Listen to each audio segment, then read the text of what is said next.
one of my favorite studies, and then I want to get back to, you invited me to share some of my unpublished data on the effects absolutely. of long-term exercise. But first I want to share one of my favorite studies, which is a longitudinal study done in Swedish women.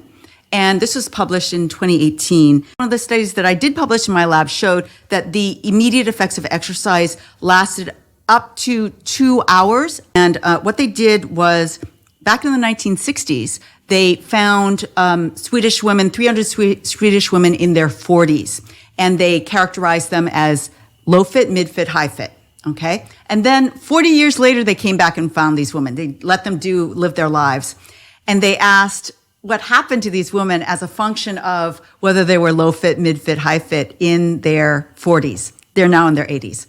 And what they found was that relative to the low fit or mid fit women, the women that were high fit gained 9 more years of good cognition later in life.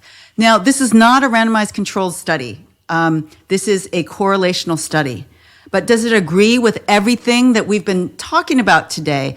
Yes. Does it agree with this idea that, the women that were high fit were giving their brains this bubble bath, maybe not every day, but very, very regularly for that entire 40 years. And that built up their big, fat, beautiful hippocampi. Yes, it does. So it's one of my favorite studies.